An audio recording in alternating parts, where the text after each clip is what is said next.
Right, everyone. We are now coming to personalization, and I would like to introduce a rather esteemed panel of experts in this field with very huge variety of contexts or approaches and the way we look at personalization. So it's a great honor to have the Vice Chancellor of Cape Town University here, Geti Bakke. And then to her right, please find Dr. Paul Kim from Stanford University, who's very active in this domain and also in the domain of artificial intelligence. Then we've got Simon Liebes from Pamoja, who's non-exec chairman of Pamoja, but in a previous incarnation was the CEO of Cambridge Assessment. So personalization and assessment is quite a hot topic, so I thought I'd invite Simon to come and join us. And then Martin Sildberg from Sana Labs in Sweden, a company that deals with AI and develops AI applications that you can plug into using clever technologies, what we call APIs. So I'm not going to talk very much longer because that's rather boring. So I will start with my first question, please, if I may. You're coming from a university with a very diverse kind of public, and in a country that's not shy of challenges, I should say. So I wondered how Cape Town University is kind of looking at the kind of personalization in learning aspects, and whether that is an approach that you feel is very important for South African university. I mean, I think for us as UCT, the question is why personalize? I mean, personalization is not new. The idea of personalized education is not new. But why is it important and why now? And what makes it important is, first of all, the realization of how the university, the idea of the university came into being. It emerged in and through a colonial project, and what that has produced in our context. Yeah. That has made us rethink and look at how we teach and what we teach in the context of the diversity of students that we have and the experiences that they bring to the learning space. But also the needs of our society. How relevant is what we teach and how we teach it? What kind of students or graduate are we producing for our world? And if you think about that in terms of what the students bring, I mean, you can personalize, by the way, of course, to either to meet the needs of the society and so on, but also perhaps to recognize the strengths, the experiences, the backgrounds of the students for their own learning. And we do, for us, personalization is important for both reasons. And and what's created more of a push is the challenge to be inclusive and the challenge to understand that the context of learning matters. Where the students come from matter. And education, higher education is not just about, it's not about assimilation. It's also about recognizing where the students come from. So how you do that in teaching is important. Through curriculum is not the only way. And of course, technology enables you to do it for more students, but with or without technology, personalization has always been key. Thank you very much. Paul, can I come to you? Because I find this quite interesting, because we're sort of looking at the human element of education and what we need, you know, sort of to achieve through making sure that we get inclusivity, and you can address some of your challenges around context. You work in a highly technological approach to the issue about personalization and artificial intelligence that can be deployed to kind of achieve that. So could you just highlight, as a contrast perhaps, you know, what exactly you do, and also how that could chime or maybe sits at the other end of the spectrum to what we've just heard? Sure. I believe better understanding of the students lead to better coaching. And I think I use coaching more than teaching. And then do we ask enough questions to our students, and do we try to understand what they like to do, what they're good at, what they want to be in the future, etc. So I think that coaching is an important task for future teachers. So for me, the most important data that I deal with is student questions. So at the end of your class, at the end of your course, any lessons, how much opportunity is given to students to generate their own questions? Do they have enough time to ask questions about things? So I collect questions from many different countries through a project called the SMILE, Stanford Mobile Inquiry-Based Learning Environment. So I got the name while I was taking a shower. I thought that was a pretty good name, SMILE. So through this project, students generate questions. They ask questions about what they're learning, not only in the classroom, but outside of the classroom as well. So for example, in Mexico, when I did a study in a mountain school, students were generating all kinds of questions about world history. And when I started to examine the questions that students generated, I was able to tell what they know, what they don't know, or any misunderstanding, and whether they can spell certain words correctly or not. I can learn a lot from student questions. So I've been collecting lots of questions from over 30 different countries in many different languages. And what I have done with those is I created a deep learning model.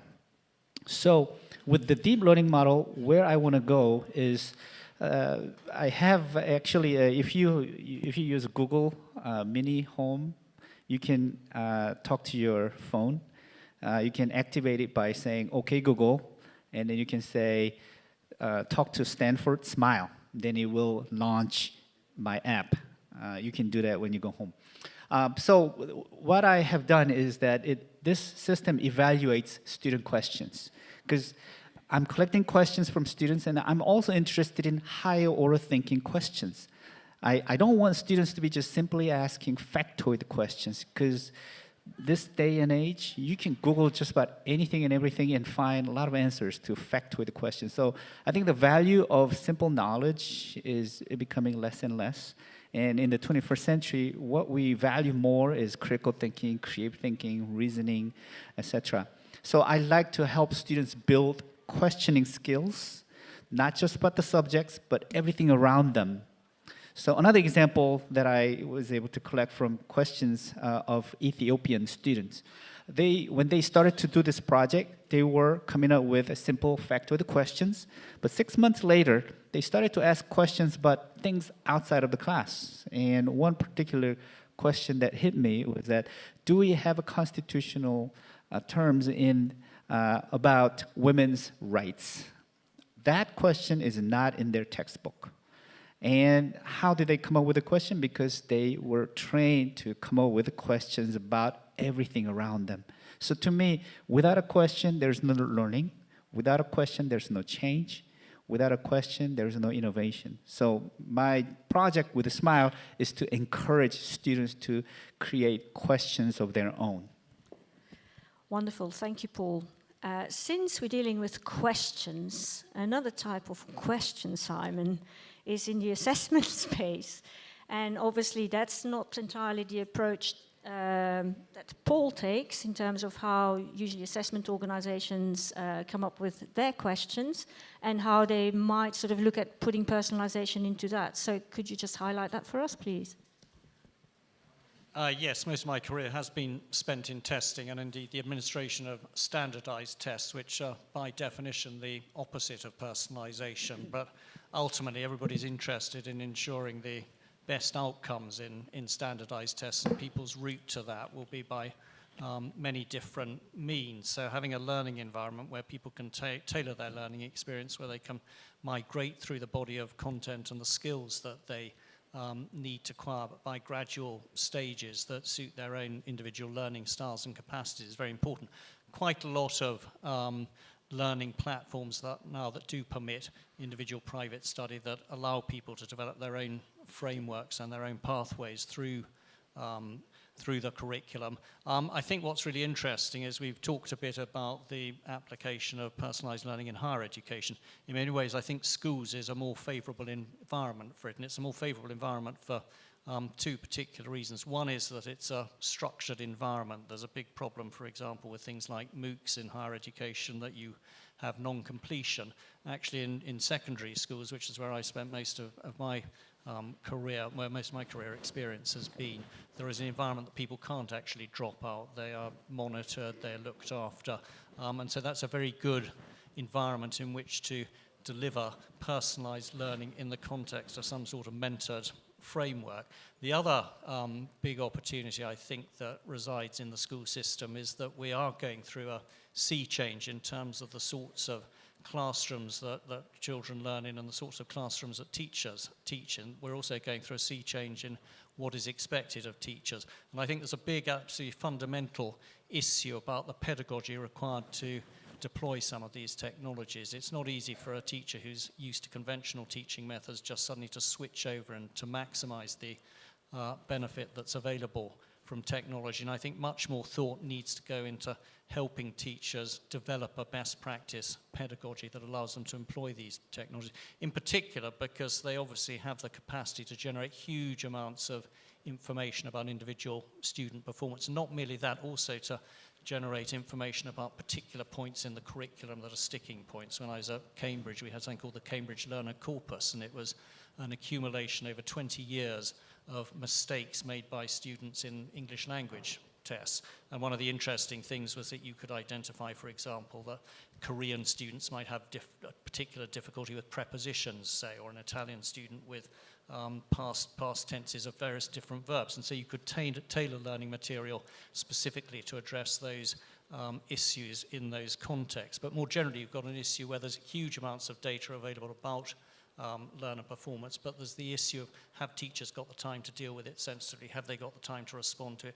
Can they manage the classroom taking advantage of that information? And my own sense at the moment is actually no, I don't believe that's the case. I think the technology is there that supports that sort of granular information about students, which would enable a transformational approach to how you teach them. But I don't think there's the capacity yet to turn that data, if you like, into information that leads to real action. There are some good successful examples at small scale, but how do you scale it up? And I think a lot of that's about getting a pedagogy that can really embrace personalised learning and the much more various routes that it allows. Thank you, Simon. Martin, so Sana Labs, you kind of work really behind the scenes of education rather than at the, front face of education, if you like. You're working on some amazingly clever technologies, which I would like you to talk to people about a little bit. But also, having kind of heard what you've heard so far, where does Sana Lab fit into this? Okay. First of all, Sana Labs, we're a company out of Stockholm, Sweden, and we see ourselves that we want to help the education industry implement. Can you hear? Yes. Yeah, you have to turn it on.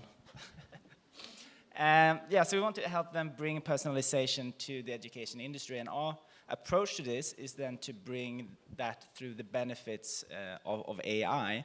And Sana Labs then operates sort of in this intersection between where you have these massive new data sets being generated as the education industry goes towards sort of more digital platforms. And then there's massive amount of data being collected then through these platforms, but also then on the students and on the content. And then together with that, you have then new technologies in terms of like recent breakthroughs in machine learning that then enables new predictions or better prediction power, really. And then you have these sort of pressing, we call it business problem, but really it's like educational need and problem, which is then personalization. And we see ourselves sort of fitting in between the new technologies, the pressing business problem, and the new data set. And what we have then at Sana Labs currently, we have 3 different focus areas currently for our AI services. And the first one is around recommendations. So we have a recommendation engine that then helps to create personalized learning paths for students. Then the second part is around insights. So that's a product around how can we provide teachers with actionable insights in real time, how they then can help students. And we typically say that there's a lot of data in these educational platforms, but it's very, very poor in insights to actually being able to help teachers. And then the last part that we have also in terms of personalization, we have a pronunciation feedback system, enabling then students to get personalized feedback on their pronunciation when they're practicing languages. And going back maybe to a little bit sort of how we see, and especially in relation to teachers, I think if you take an analogy, if you take, for example, a mechanic who's working on a Rolls-Royce engine. I mean, previously he might have gone through that engine in maintenance, just looking at all the different parts, and he has his own schedule, which is not the most efficient way of spending your time. But today, he has a lot of predictive maintenance solutions that basically helps him to look on certain parts in that engine in order to maximize his time most efficiently. And I think that analogy holds for education as well. And we see ourselves then as being able to produce that kind of insight, for example, for teachers, in order for them then to have the most impact on their students. Thank you. Katie, can I come back to you, please? So you've heard some pretty different approaches here, from deeply into the black box of the computer to the kind of assessment question. In your context, if you had to sort of implement personalization at scale in the university, what would be your biggest challenge? And do you think any of what you've heard here could actually help you? Well, I wanted to respond first to the critique about higher education and MOOCs. I mean, MOOCs serve a different purpose. I mean, we at UCT have probably the largest number of MOOCs of all universities in South Africa, if not the continent. I mean, I don't know, but we've got quite a lot. But MOOCs are not the only way we use technology for teaching and learning. And we understand, I mean, they serve a different purpose. So the issue of not completing MOOCs is not an issue for us because there's a variety of people who take it. But we use technology in other ways. I mean, we've got a learning management system, VOLA, which means open. And all the lectures in the university are recorded.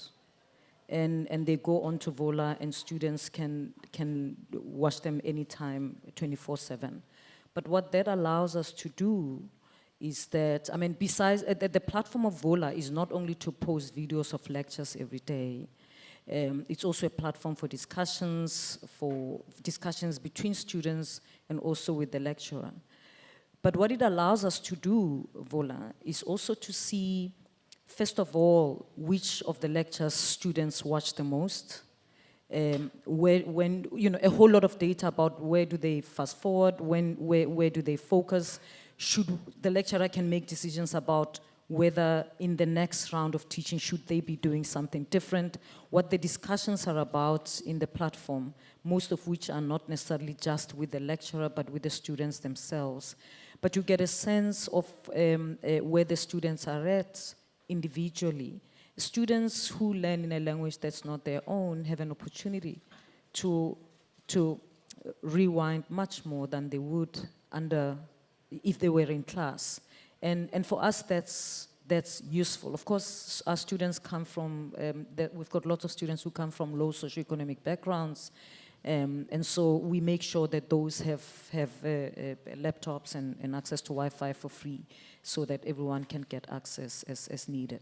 So, we do at the moment what we can to try to make it, and this is just in terms of, it's not personalization in terms of changing the curriculum. I mean, curriculum change is a longer process, and different disciplines and faculties are doing that differently. We are on that process. There's faculties that have started doing that already. There's personalization at the level of the kinds of tasks that students are given that happens in individual modules, and that's happening already. And then that personalization at the level of the institution and how we've set up the supportive technologies for lecturers. Simon, you want to respond to that? Yeah, I think I wasn't critiquing MOOCs as such. I think I was just trying to point out the reality, which I think the comments you're making illustrate. that what one's talking about in personalization is effectively, I think, something that needs to be a hybrid model that combines the personalization that technology can deliver with the human intervention and interaction that teachers bring. And it's partly about assisting the student's pathway through a body of curriculum material, but it's partly also about making sure that the teacher can intervene in a more effective way and switch their role from being purely instructional to being a mentorship type role. And the technology exists to do that and to permit that. There are all sorts of issues about interoperability, about how much of that you want to use the technology for. But the big challenge, I think, is to help teachers feel that they're not being disintermediated by the technology, they're being differently and probably more effectively empowered. And that's a really big mind shift. It's just as big as the technology challenge. I totally agree with that. I couldn't agree more. So, Paul, asking Google then, a difficult question.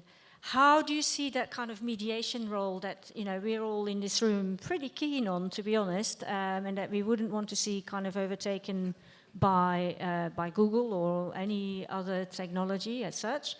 So how, from your perspective and the work you're doing, how do you see that mediating role?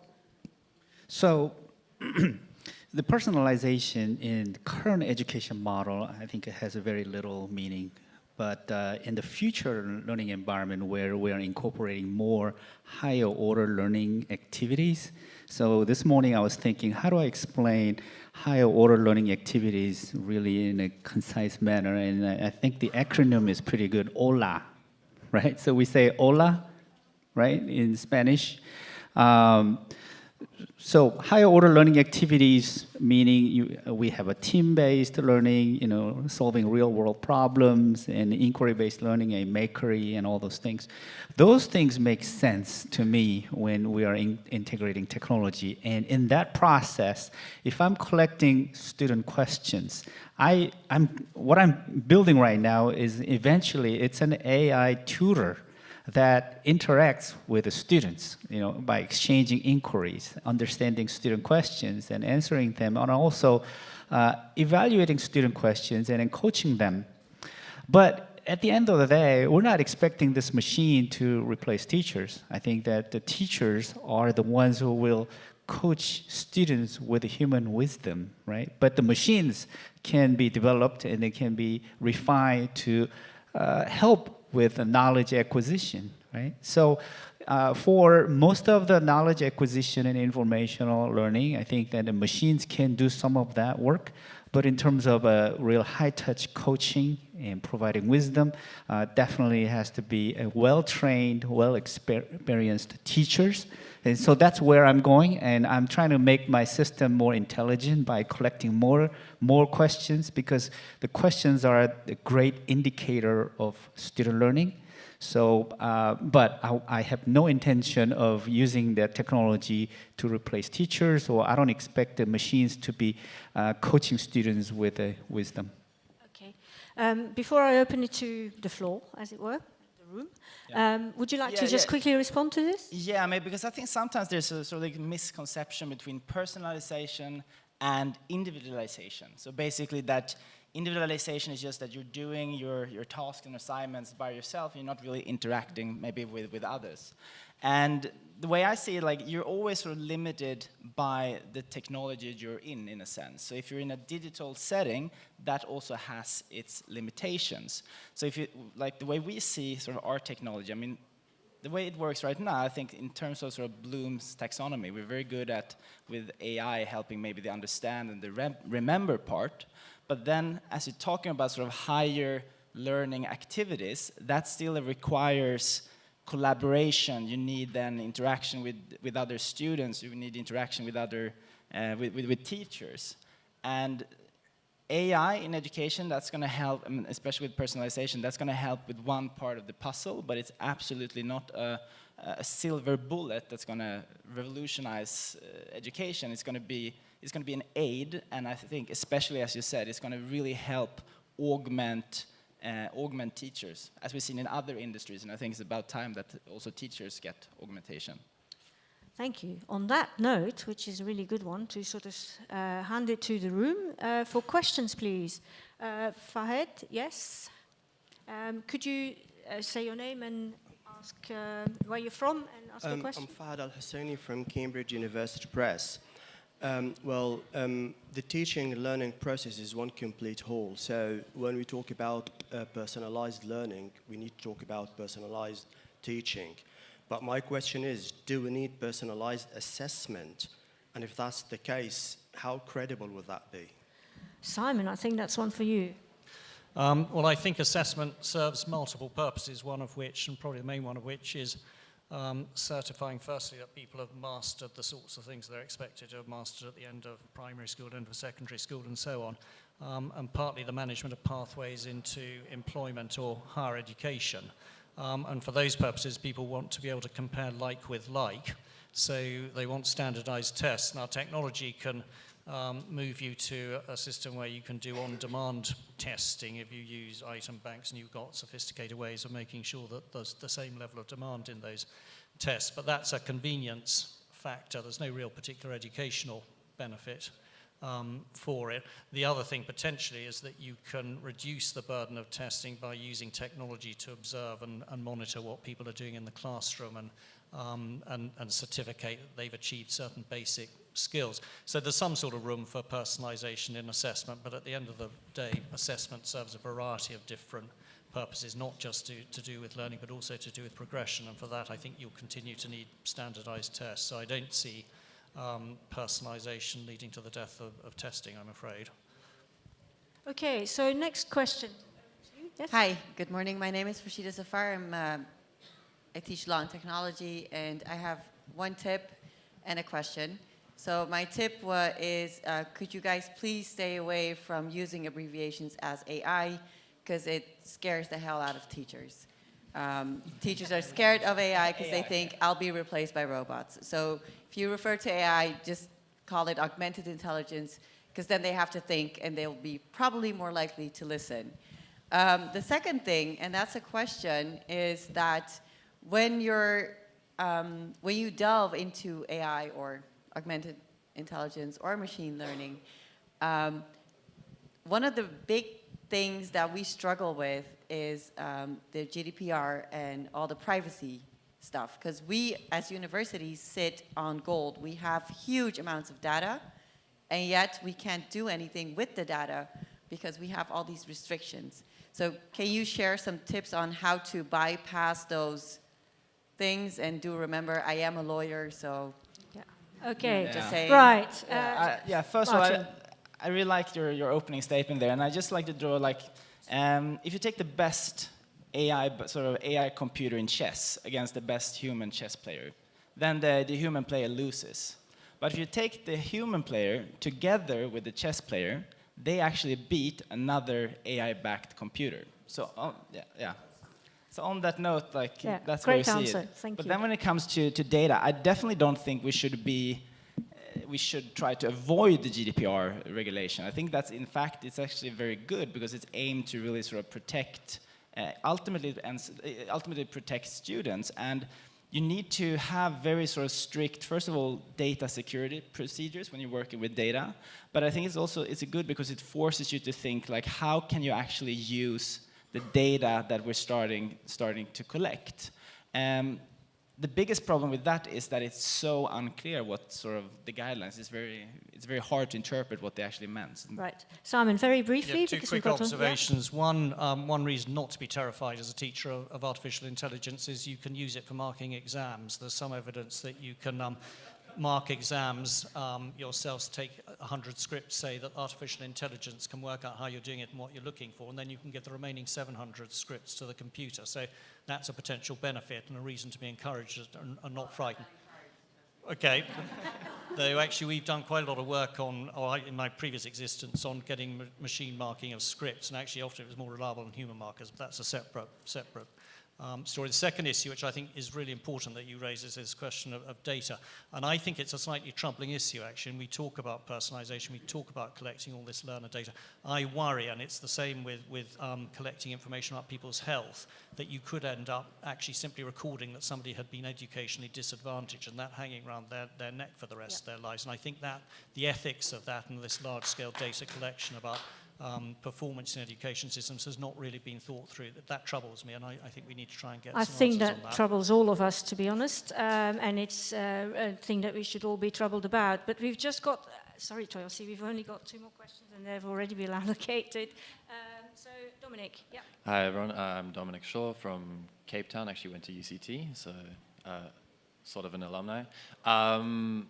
So, I mean, there's a talk down the hall about how genetics can be used now to predict academic success. So clearly we're getting better and better at being able to personalize learning. Quickly? But the question is, what should we personalize in the future? Because there's also a discussion around, are learning styles really important? So what do the panel think that is going to be the thing that we should focus on personalizing? The content or the way people learn or the way they're assessed in the future?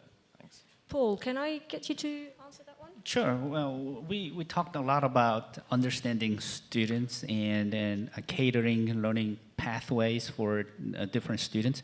But the current public education system in general, there are basically producing N+1. We want the students to start at the same time and end the same time with the same kind of competencies. But I think that's the old model.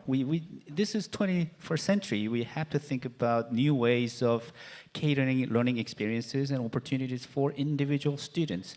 And so when we talk about personalization, this is a perfect moment to befriend with the AI, and not necessarily AI replacing teachers or anything like that, but we should be able to better understand what students want, what they're interested in, and what they want to be, and what they are passionate about. And I think those are the areas that we need to pay more attention to and be able to help them to be best of them. And I think that's what we need to do, and I think technology can help certainly in this manner. Thank you. Oh, sorry, did you want to say something? I mean, I think it's important to personalize both the content of the curricula sometimes and the way of teaching. I mean, let's think about it this way. I mean, if you're doing econometrics, let's say, and there's a formula that you have to use, and it's used in the context of farming, but it can be used in the context of a situation in an informal settlement in Kailicha. If you take students who come from, and I'm using that because you're from Cape Town, students in class who come from a farming background, they understand already the different kind of sheep and goat.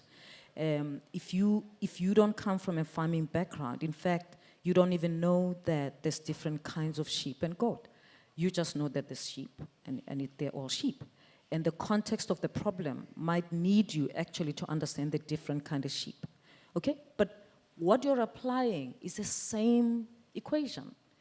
And that equation can still be applied in the context of a situation in Kailicha.